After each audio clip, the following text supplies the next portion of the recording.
Welcome, friends. Welcome back to the kitchen. Welcome back to Sunday morning and the Old Cookbook Show. Today we're going to do a recipe out of this cookbook, written by Mrs. Rorer. This is her first cookbook, published in 1886, and the title is Mrs. Rorer's Philadelphia Cookbook, a Manual of Home Economies. Now, if I was to ask you the question, who is the most famous cookbook author of the late 1800s, and you'd probably all in unison yell out Fanny Farmer. One could make an argument that Mrs. Rorer in this time period was as famous or possibly even more famous than Fanny Farmer.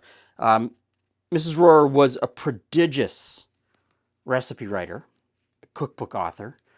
She had dozens and dozens of cookbooks to her name. Her recipes appear in lots of other cookbooks. A lot of these cookbooks that are put out by brands. This one was put out by Cottaline, and a number of Mrs. Rorer's recipes appear inside.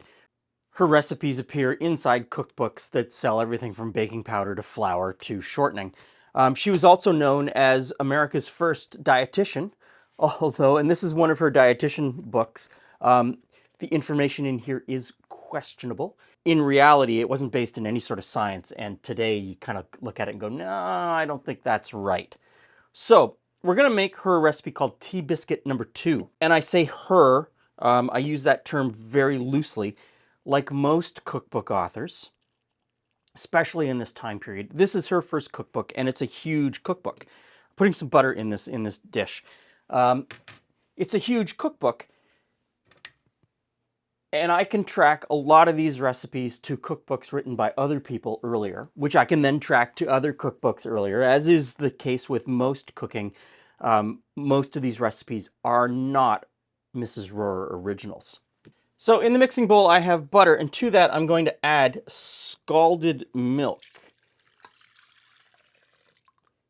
And the scalded milk is going to melt the butter. That's the first reason why you would use scalded milk in this. In the 1880s, you would also use scalded milk because that scalding, the heating up, would kill off any bacteria that was in the milk, because the milk you were buying was probably not pasteurized at that point. And you don't want whatever's growing in the milk to compete with the yeast and give an off flavor. There's another reason to scald the milk that Mrs. Rorer wouldn't have known about. It changes the protein structure in the milk and makes it more amenable to making bread with. But she didn't know that, and I don't want to get into it because you don't really need to know it either. Next thing I'm going to do is I've got some yeast here. This is granulated dried yeast available at any grocery store. In the book, Mrs. Rorer asks for half a cup of yeast or a quarter of a compressed cake. By this time period, people were moving away from keeping yeast alive on their back counter in the kitchen by, they'd go to the brewery, they'd get some barm, which is the yeast yeast layer from the top. They'd bring it home and they'd put it into things like potatoes, mashed potatoes, cooked mashed potatoes. And the yeast would thrive in that nutrient-rich sort of broth of potatoes and water. And then you just skim off the yeast that you needed from that. And every once in a while, you'd have to go back and get fresh barm from the brewery because the yeast would change over time. Compressed yeast is coming into favor at this point. And so fewer and fewer people would be, keeping their own yeast alive in the kitchen. They'd just be buying compressed yeast. And at this point, I just buy dried yeast. And I've put it into that water to dissolve it. I'm not going to wait for it to bloom.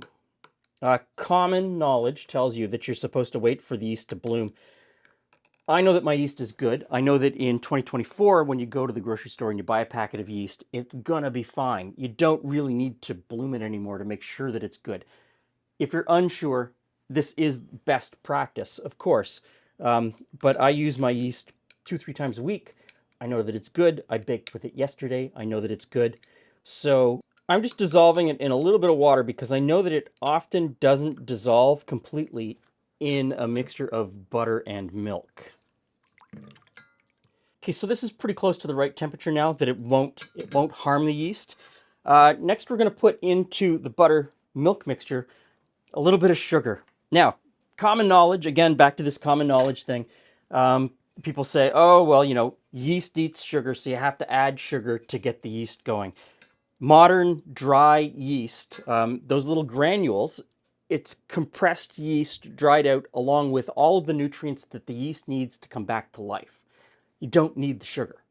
In fact, one could argue that this type of table sugar kind of works against you a little bit, because what the yeast wants to do is convert the flour through an enzymatic action into the sugars that it wants to eat. And you're sort of, you're making them lazy with the white sugar.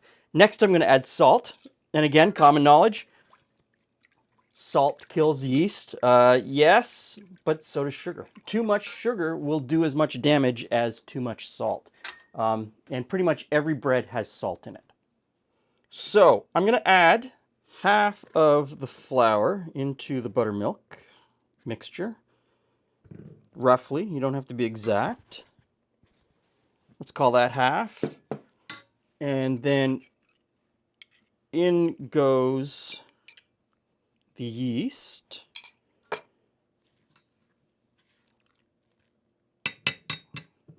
And I'm going to put this on the stand mixer, and we're just going to mix it together.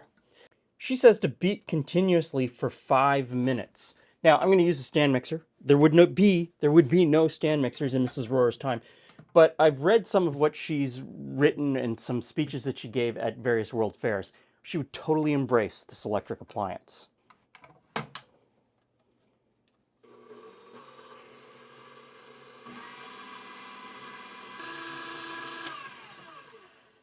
Okay, now we just pull the mixing bowl off of here. I'm going to leave the kneading hook in the bowl. I'm going to cover it. Mrs. Rorer says to leave it for 4 hours. I know that modern yeast will start burning through this in probably 2, and then we'll move on to the next step. Okay, so that's 2 hours, and we've got a really good action with the yeast. So get this back on the mixer. I'll just kind of clean this off a little bit, and then we'll get it back on the mixer, and we move on to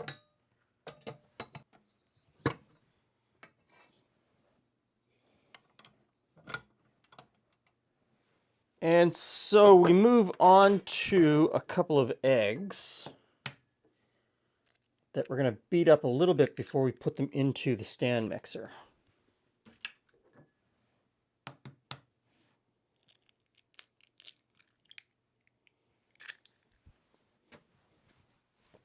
Just with a fork.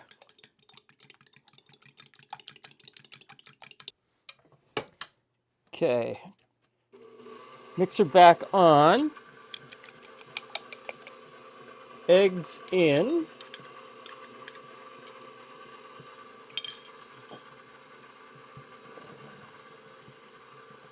And I'm going to start spooning in some of the flour.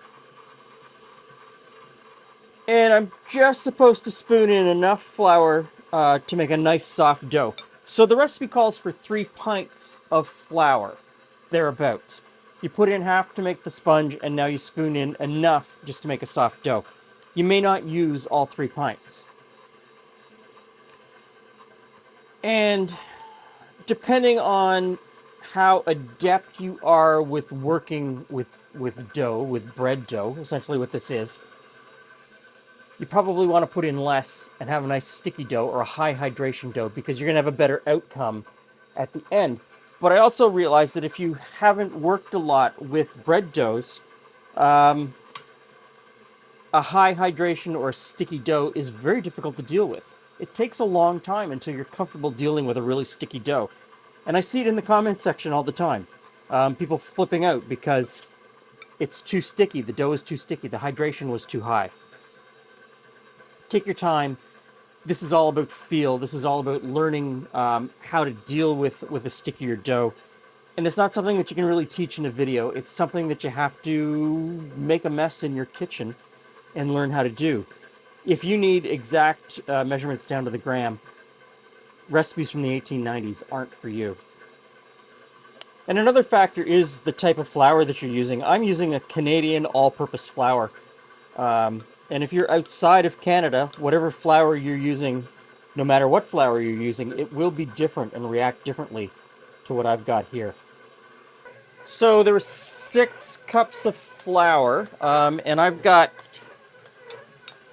half to 2/3 of a cup of flour left in the bowl that I haven't put in.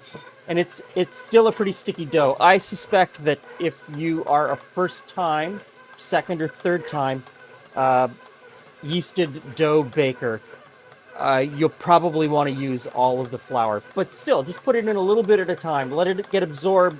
Look at how it sticks to the inside of the bowl. Get in there with your fingers and touch it and see how sticky it is and whether you're going to be able to work with it. I think that's very important. Feel it. Get to know what it's like. That's the easiest way to learn. So I'm just going to let this continue to knead, and then we'll cover it and let it double in bulk before the next step. Okay, we got a really great rise here. Now, if I was shaping this into buns, rolls, loaves, I wouldn't put any flour down. I would use sort of the way the dough would stick to the countertop to help shape and get really great shaped loaves or buns. But because I'm going to be cutting them, and then I want to lift them over onto a baking sheet, I don't want them to lose their shape. I don't want them to stick. I don't want to be pulling them off of the countertop. So I'm going to put down some flour. Could be a tactical mistake. If I was kneading the dough, again, I wouldn't use flour. But I think because I want to be able to lift them off the countertop, flour is a good idea. So we'll just spread out some flour. Get our dough out onto the countertop. And so Mrs. Rorer suggests using a rolling pin. I just grab the edges and give it a tug. And we've got a pretty good shape. This shape doesn't matter because we're cutting it. You're going to use your biscuit cutter. You can twist, you can not twist. Totally up to you. And I move them over here to a baking sheet. I've got a piece of parchment paper on the baking sheet. Mrs. Rorer suggests greasing it. I'm going to use parchment paper. And after you've cut them out, you can take the dough that's left over and re-roll it. And if you don't want to re-roll it right away, I mean, you could turn it into a ball, let it rise one more time, and then take what's left and make cinnamon rolls, which I think would be amazing. Okay, just keep cutting them. So I got 18 buns on the tray, and I've got this that's left over. So if you re-rolled that, you'd probably get 24 total. I think I'm going to be fine with 18. I'm just going to cover these with a tea towel. Those are going to rise for another half hour. This amount of dough, I'm going to put back in this bowl. I'm going to just kind of roll it up. It's going to have too much flour in it. You will have worked a little bit of extra flour. It's going to go into this bowl. It'll come back together. And then I'll probably roll that out and make some cinnamon buns with it.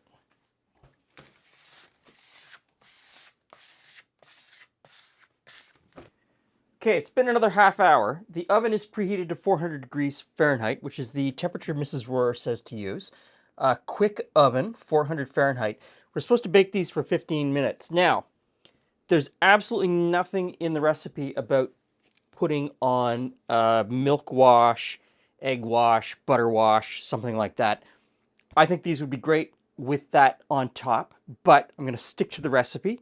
I'm going to put them in. I'm going to bake them at the same time. Even out the racks. It says 15 minutes. At about 7.5 minutes, I will switch the racks around top to bottom, just so we get an even bake. But I got to tell you, this oven is amazing for temperature control. There are no hot spots in it at all. and I get an even bake no matter what rack I use. Hey, Jules. Hey, Glen. Hey, friends. Nice buns. Well, according to Mrs. Rorer, Mrs. Rorer. Mrs. Okay. Rorer from her 1800s cookbook, they're tea biscuits. Actually, tea biscuit Oh. number 2. Although tea biscuit number 1 is pretty much the same recipe. Those are impressively leavened tea biscuits. They're yeasted. Oh, So okay. So not what I would call a biscuit. No, not what I would call a biscuit at all. But that's okay. They're buns. But crack Language changes. Yeah, but even in this time period, I don't think anybody would call it a biscuit. Crack it open. I'm at the ready with some butter. That's good. Oh, texture is quite nice. It's a nice bun. Yeah, burgers in that. I'm gonna start. Oh no, I'll taste it without butter because that's the right thing to do.